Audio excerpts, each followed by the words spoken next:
नमस्कार दोस्तों, मैं रोमी चौहान और आप देख रहे हैं contributors.com। मेरे साथ कुछ लोग जुड़े हुए हैं जिनसे लॉकडाउन के दौरान कुछ क्या परेशानियों का सामना करना पड़ रहा है इन लोगों को, या इनके लॉकडाउन में घर में रहते रहते मेंटली असर क्या हो रहा है दिमाग पर, इस चीज़ को मैं इनसे पूछूंगी। और जैसा कि देखो ये खड़े हैं, सोशल डिस्टेंस बना के खड़े हुए हैं लोग। तो सर, आपका नाम? मेरा नाम करण। सर, इस लॉकडाउन के दौरान जैसे कि सब घर में रह रहे हैं, उससे लोगों के मेंटली मतलब दिमाग पर क्या असर पड़ रहा है? लोग बाग घर में फंसे पड़े हैं, कहीं जाना नहीं हो रहा, कुछ नहीं हो रहा। बस लोग बाहर निकलना चाह रहे, पर ये खुले तो उसके बाद देखो क्या होता है। तो जैसा कि आप भी घर में हो, तो आपको भी कुछ मतलब ऐसा लगता है कि घर से बाहर निकला जाए मेंटली कुछ, या आप उस चीज़ से अपने आप को कैसे तो बचा रहे हैं? करता है, पर देख करके बाहर की सिचुएशन देख के और इन्वायरमेंट को देख के, जैसे लोग बाग मर रहे हैं और हॉस्पिटलों में जगह ही नहीं है, ये है, तो इसलिए थोड़ा कम ही उतरते हैं। तो फिर घर पे आप अपने आप को किस चीज़ में बिजी करते हैं ताकि आपको मतलब बाहर जाने से आप रुक पाए? मोबाइल फोन्स, सिर्फ नेट? हाँ। इसके अलावा अभी मम्मी के साथ हम लोग कुछ बना रहे थे, खाना वगैरह। मतलब घर में भी आप घर में काम को साथ दे रहे हैं? हाँ। अच्छा, तो सर आपका नाम? राम प्रसाद मिश्रा। सर, जैसे जिस तरह से लॉकडाउन हुआ है और कोरोना को लेकर इतनी ज़्यादा बीमारियां चल रही हैं, तो आपको लगता है कि इसका असर जो सीनियर सिटीजन है 60 से ज़्यादा उम्र के, उन पर ज़्यादा हो रहा है?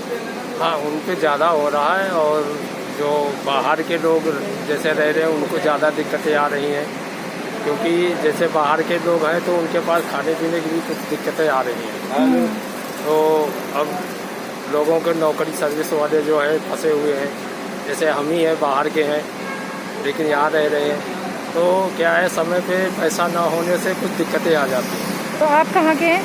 हम कानपुर के हैं। आप कानपुर के, यहाँ पर कैसे रहते हैं? रेंट पर? नहीं, मेरे को तो खैर कंपनी ने जगह दिया हुआ रहने के लिए, कंपनी में सर्विस करता हूँ। सतनाम कंस्ट्रक्शन कंपनी है, उसमें काम करता हूँ।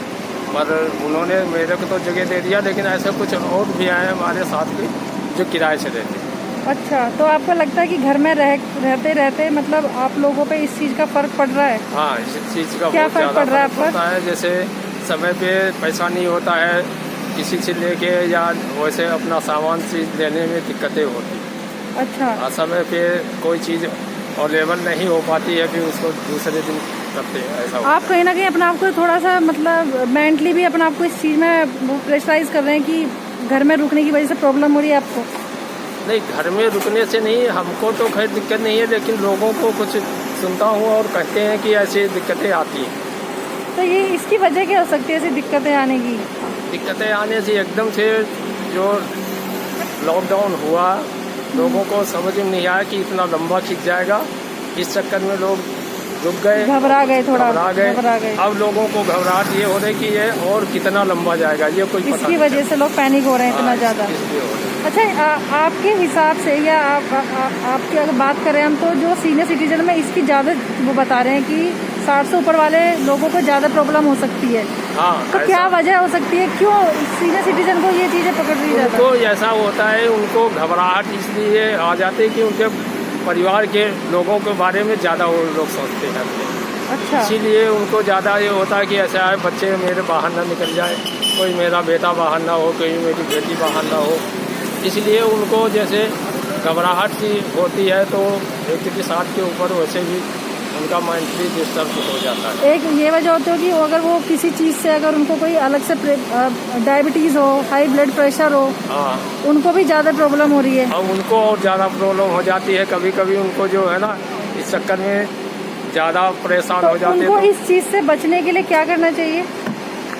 और उनको घर के लोग इकट्ठा होकर के अगर राहत देते हैं तो ज़्यादा उनको समाधान, इस समस्या से समाधान मिलता है। और अकेलेपन अगर जो बुजुर्ग होंगे तो उनको इस चीज़ को ज़्यादा मेंटली में आता होगा कि मेरे बच्चे कहीं बाहर रह रहे होंगे, तो वो और ज़्यादा सोचते हैं। तो सर, आपके घर में भी बुजुर्ग होंगे, उनका आप किस तरीके से ध्यान रखते हैं इस कोरोना वायरस में? सही टाइम पे उन्हें दवाई दी जाती है, उनकी केयर की जाती है। जैसे मेरी दादी को अस्थमा प्रॉब्लम, तो उनको नेबुलाइजर दिन में 3-4 बार देना पड़ता है। तो वो बिल्कुल टाइम से दिया जाता है। अच्छा, तो उनका मतलब आप इस तरीके से ध्यान रख रहे हैं। हाँ, जैसे ही कुछ दिक्कत होती है वो हमें आवाज़ देती है, हम तुरंत उनके पास जाते हैं। अच्छा, थैंक यू।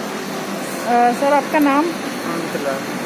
तो जैसा कि मैं अब देख पा रही हूँ कि आपकी उम्र तो 60 से ऊपर होगी। 70 करीब। तो आप अपना इस कोरोना में किस तरीके से ध्यान रख रहे हैं?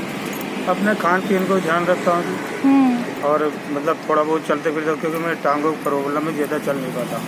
तो आप बाहर जैसे बाहर आते हैं, बाहर रहते हैं तो हाँ, मास्क थोड़ा सा वगैरह? बाहर रहता तो मेरे सही रहता। मास्क के बदले मैं अंगोछा प्रयोग करता हूँ जी, क्योंकि मास्क से मेरे मतलब जी घबराता है। आपको कोई और भी प्रॉब्लम है क्या? कोई और दिक्कत है? नहीं, टांग की प्रॉब्लम। सिर्फ पैरों से प्रॉब्लम है आपको? थोड़ी शुगर भी है मुझे। शुगर की प्रॉब्लम है। तो जैसा कि इसमें बोला गया है, जो कोरोना वायरस में डायबिटीज़ वाले, हाई ब्लड प्रेशर वालों को जल्दी ये चीज़ें वो कर लेती है क्या? ऐसे कोई नहीं है जी, अपना शरीर को सुरक्षित रखो, कोई दिक्कत नहीं है। तो जैसा कि आपकी एक एज भी हो रही है, तो आपको कोरोना से लेकर कोई डर है या नहीं है मुझे अंदर? तो कोई डर नहीं है। आप अपने आप को सुरक्षित रख बहुत सकते हैं? सुरक्षित रखते हैं जी। कोई आता है मार देता हूँ उसको, थोड़ा ये लगा लेता हूँ कि सैनिटाइजर। आराम से बैठा रहता हूँ। अच्छा, तो आपके जैसे एज वालों के लिए आप कुछ बोलना चाहेंगे, कुछ संदेश देना चाहेंगे कि अपने आप को कैसे सुरक्षित रखें? बता तो रहा हूँ जी, अपने खान पीन को ध्यान रखता हूँ, दवाई टाइम से लेता हूँ। औरों को भी यही करना चाहिए, खाने पीने का ध्यान खाने रखना पीने चाहिए। का ध्यान रखिए, दवाई टाइम से लो, थोड़ा बहुत अपने शरीर को सुरक्षित रखो, बस कोई दिक्कत नहीं है। और कोई दिक्कत नहीं है? कोरोना कुछ भी नहीं है, अगर अपने शरीर को ध्यान रखो तो। और घर में ही रहें। हाँ, घर में रहो बहुत बढ़िया। ठीक है, शुक्रिया सर।